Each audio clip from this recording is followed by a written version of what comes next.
I look at it as kind of a pivotal turning point year.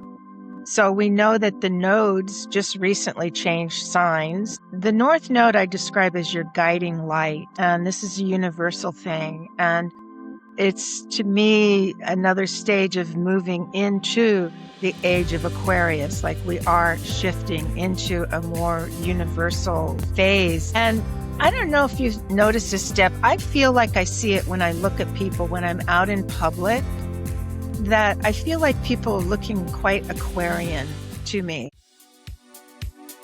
Rare Medium with Deb Snyder, celebrating life's rarities, the people, places, and experiences that just might be a little bit weird.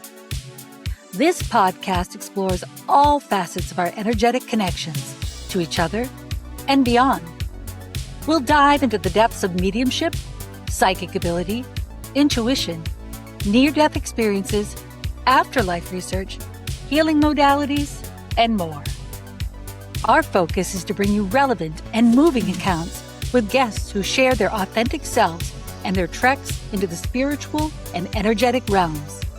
We'll learn how those experiences shifted their perspective on life itself.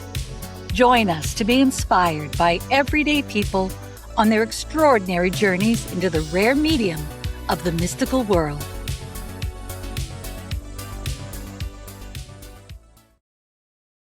Topics discussed on Rare Medium by the host and guests are presented for informational and entertainment purposes only. It is not a substitute for professional, legal, or medical advice. Hello and welcome to Rare Medium. I'm your host, Deb Snyder. I am blessed this week to welcome Maya White. Maya is a professional astrologer and course creator living in South Florida.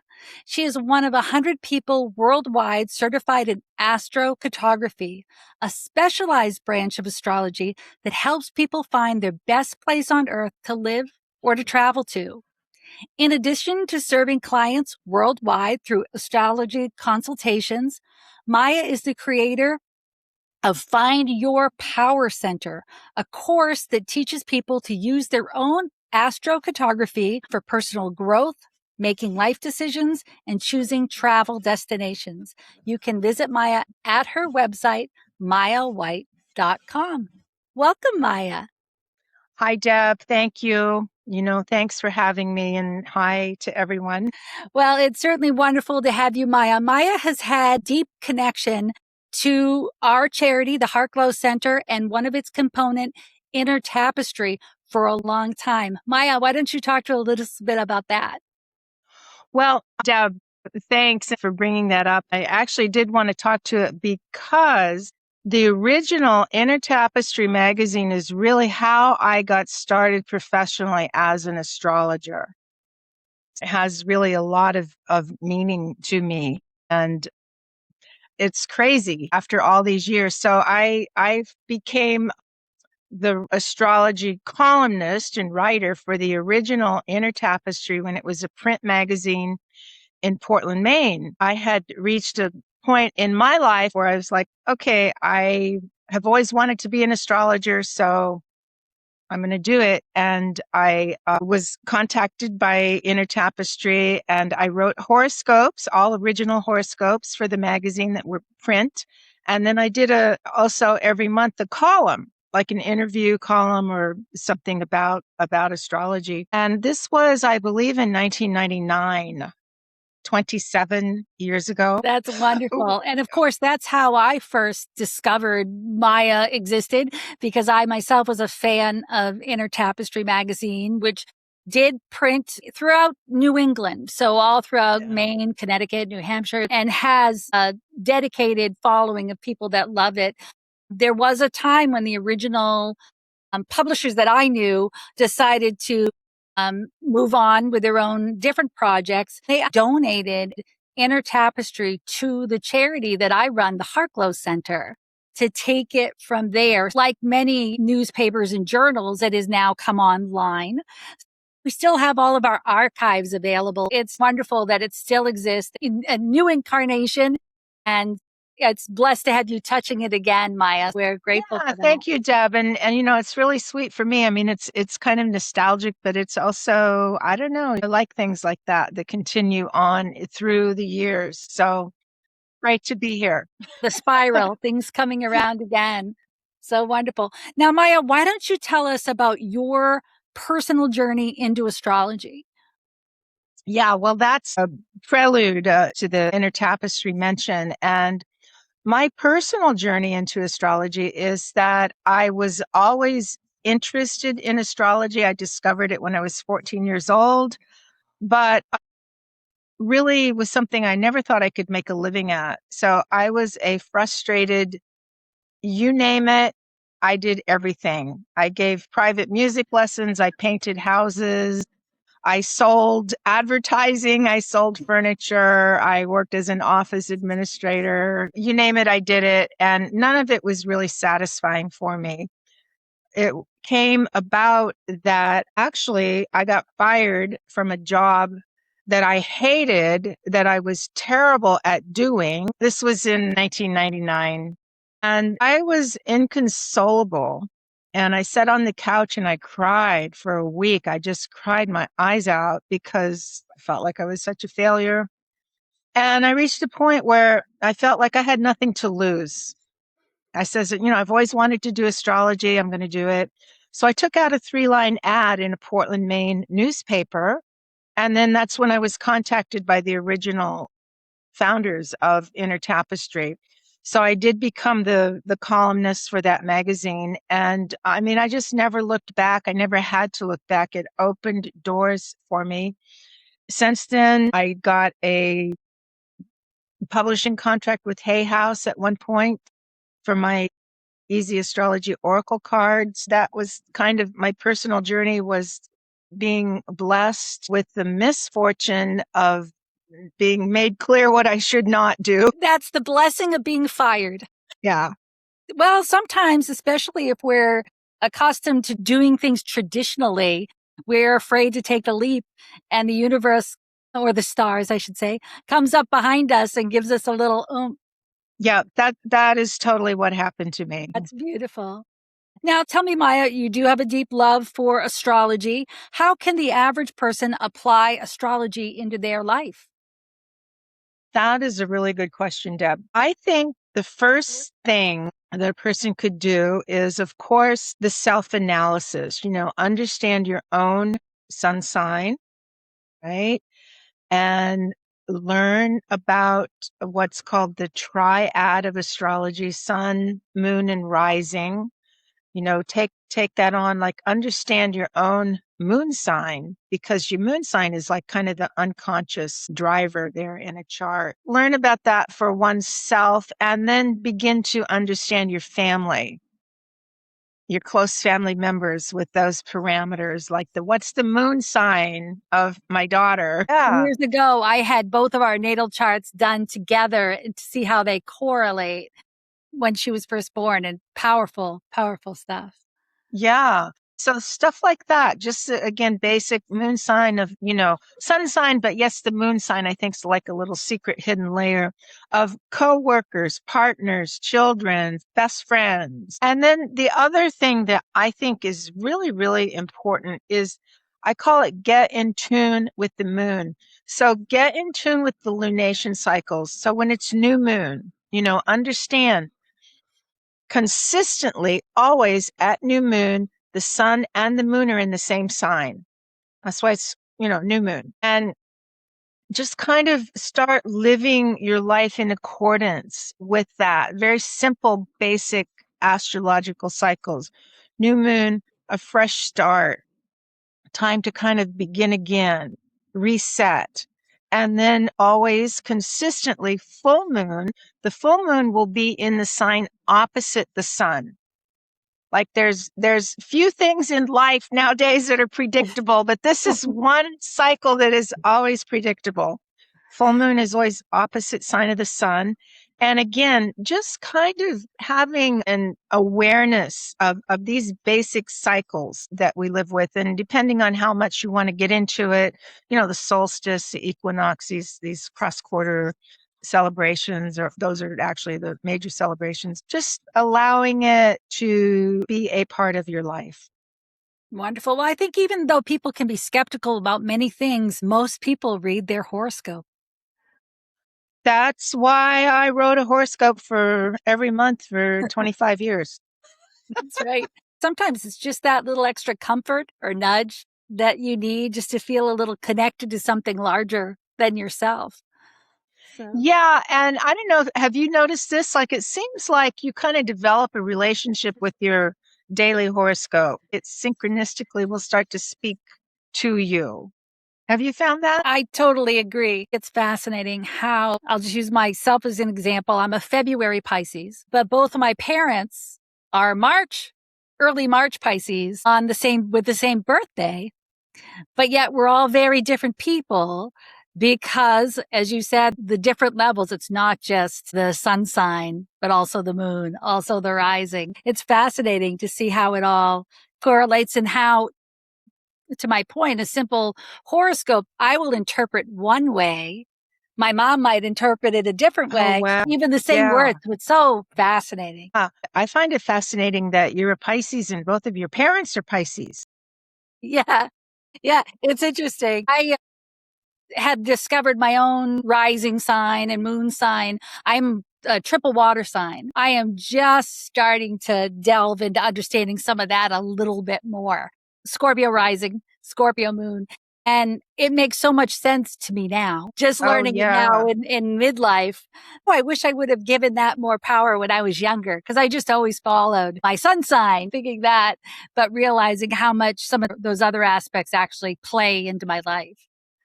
Well, Deb, I think that Pisces is one of the most misunderstood signs. That is just my opinion. Do you feel that way? I think it's certainly complicated. I'll give it that. I know that there's almost no two Pisces that I've ever met alike, although there's always a woo woo component in there somewhere. Well, yeah, honestly, that's one of the ways I think it's misunderstood. What you just said, that no two are alike. And I think people, one of the misunderstandings is it's Pisces, right? Like all Pisces are a certain way. And in my experience, they're not at all. And one of the other things that I think is misunderstood about Pisces is I think Pisces is a very powerful sign, can Mm-hmm. be very powerful sign, and they don't know that. I would concur with that, with some of the things in my life. Certainly at this point, in my 50s, I feel that power just starting to rise. It's almost like that wave is building. It's kind of cool. Now, talking about misunderstandings in astrology, do you feel generally that there's a component of astrology that most people misunderstand? Hmm.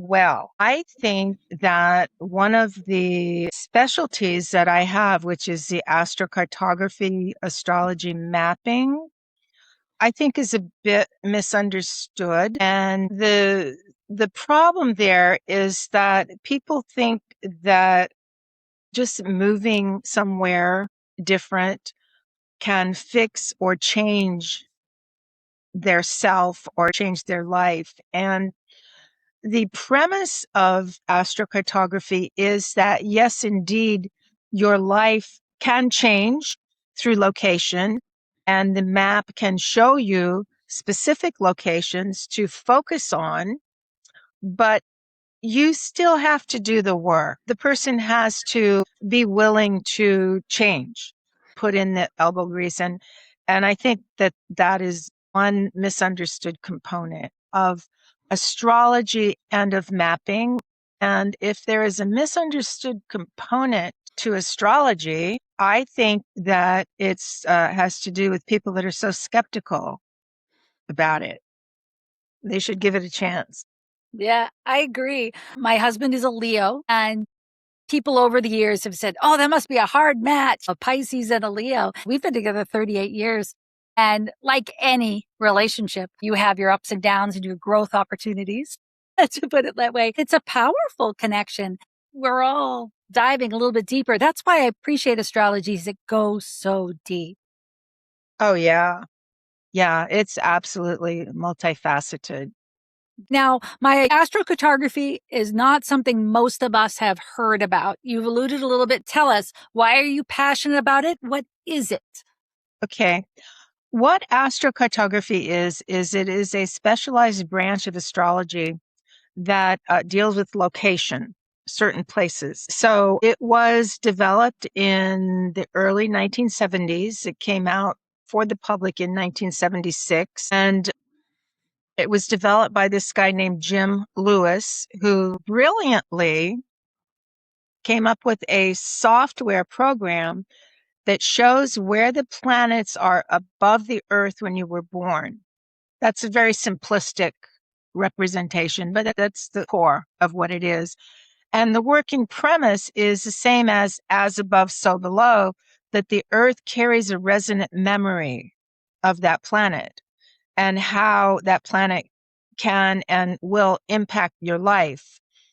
And I got into it because I grew up in Colorado and found myself through no plan living in Maine with 2 children, married into this very, very nice family. The family that I married into, I love to this day. I was young, like, what the heck happened? How did this happen? I didn't ever want to go to Maine, and I ended up here. What's going on? I can't leave. I have these kids. And I saw the advertisement for the map in Adele Horoscope magazine. And I bought one of the first maps ever made, and it absolutely, it explained everything to me. The more I learned about astrology, the more I understood the depth of what the map had to say. I got into it as my own saving grace, really. And then I had the good fortune to be certified and trained by Jim Lewis in person, and he passed away in the mid to late 90s. So there's just a few of us, honestly, in the world that were actually certified and trained by. It's important to carry on the work, isn't it? What a privilege to be able to do that. What can someone expect if they were to go to your website and be interested in astrocartography? Because they're like, I want to move somewhere. Where should I move? How would that work for them? Well, at this point, the best way it would work would be scheduling a private consultation.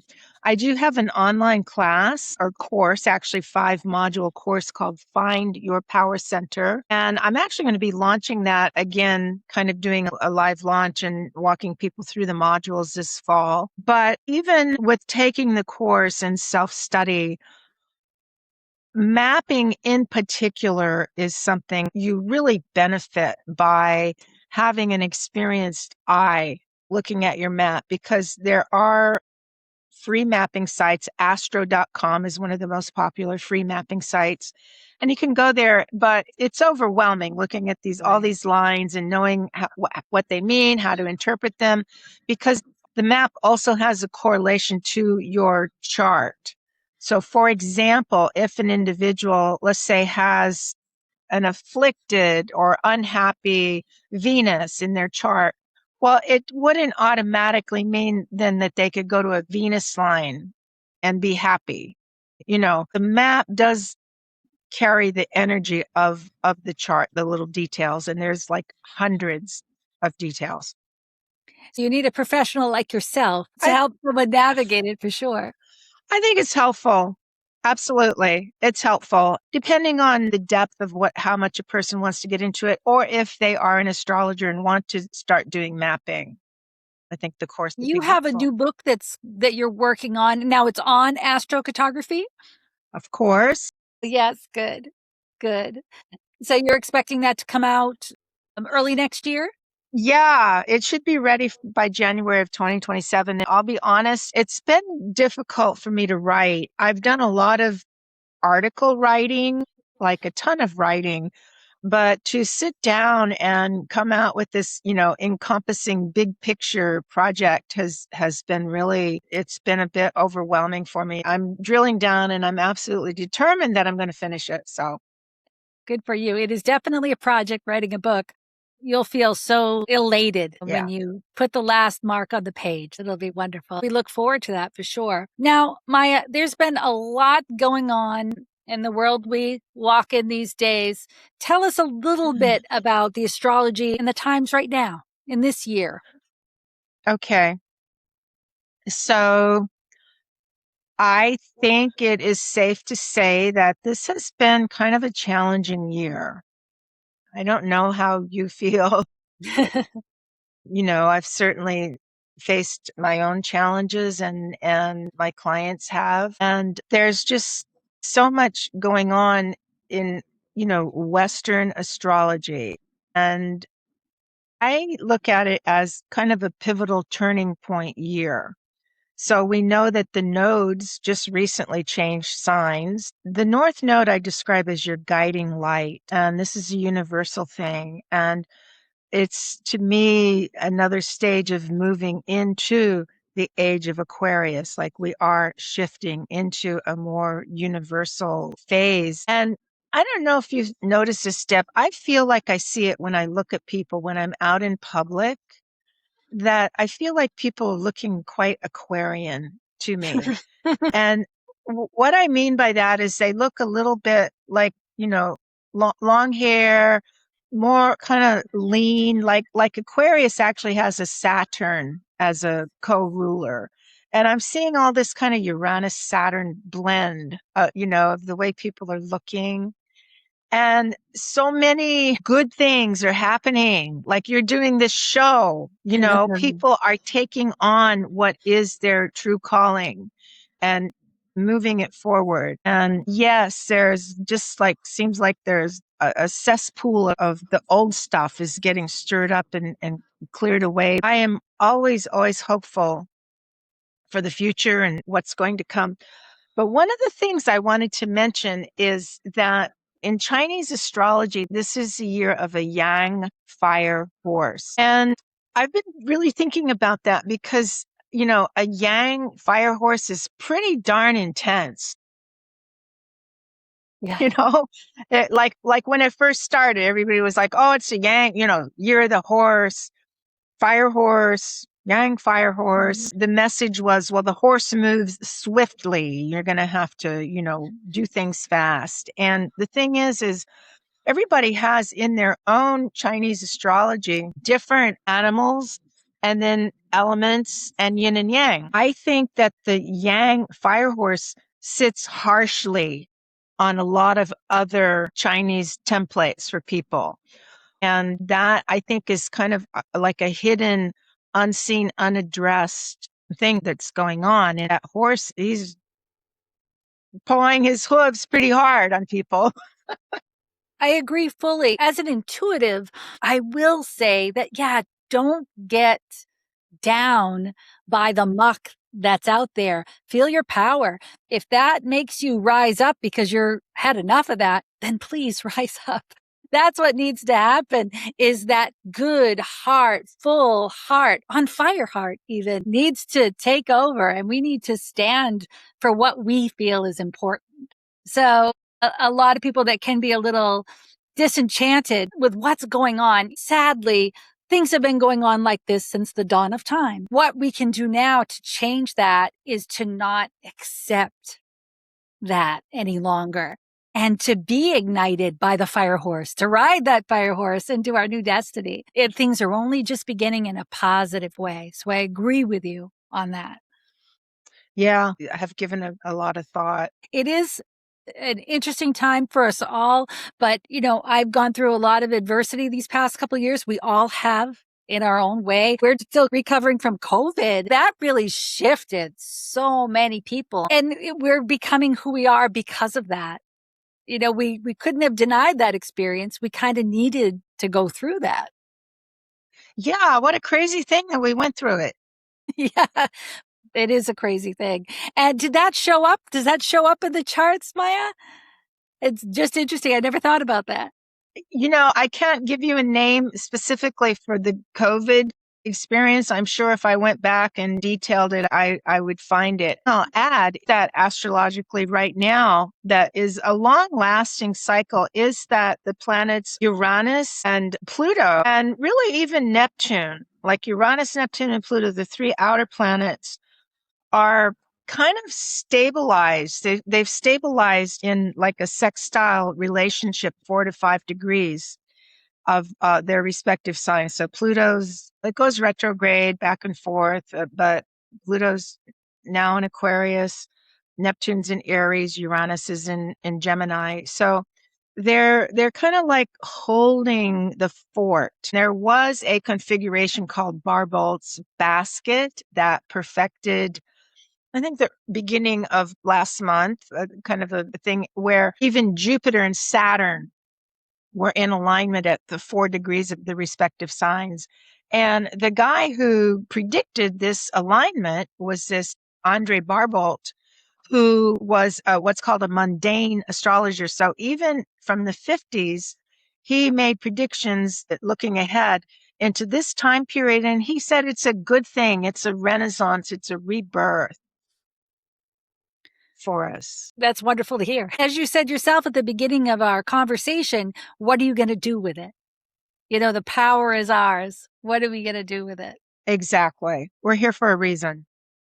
Now, Maya, we wrap up every episode of Rare Medium with our 10QQ, our 10 quick questions. Are you ready for your 10QQ? I'm ready. All right. Do you believe in the afterlife? Yes. What was your age in the best year of your life so far? That one, I'm going to say age 20. Who is your favorite musical artist? My favorite musical artist is Justin Hayward. Where would you most like to travel? To Bali again. Bali. What person inspired you the most? My grandmother. If you could have an entirely different profession, what would it be? I would be a musician. What are you grateful for? I am so grateful that I got fired from that job in whatever year it was, 1999, and that I have this amazing, beautiful career that is the greatest blessing that I could ever ask for. Wonderful. Do you love yourself? I do. Yeah. What do you most regret? So I've given short answers, up till this. I have, I think, two regrets, but they're both around death. They're around death of a family member. So it was actually not being present when my grandmother passed, because I think I mentioned her as, one of my favorite or one of my most influential people in my life. She truly was. It was my grandmother that got me into astrology. And I was wrapped up in a boyfriend, et cetera, et cetera, et cetera, at her passing. And I was not present. And it's a huge regret. I have the same regret, only slightly different, about my son passing. My son and I were not on good terms when he passed. I had made an effort to reconciliation. He didn't want anything to do with it, but I wish I had tried harder. What is your advice for fellow humans? My advice for fellow humans is trust your own inner wisdom. And I am saying this because I actually yesterday attended let's call it a spiritually based workshop. I'll leave it at that without getting too specific, but it was a day-long presentation about a acknowledged spiritual tradition. But honestly, Deb, I left that feeling like I was unhappy that there was some type of outside spiritual authority that was still trying to tell me how to think, how to be, how to feel, how to run my life. And it just left me at the end of the day, like, emphatic that no, we know what's right and wrong. And there can be, I'm not anti-religion. I am very much into knowing and owning and trusting your own personal spiritual value.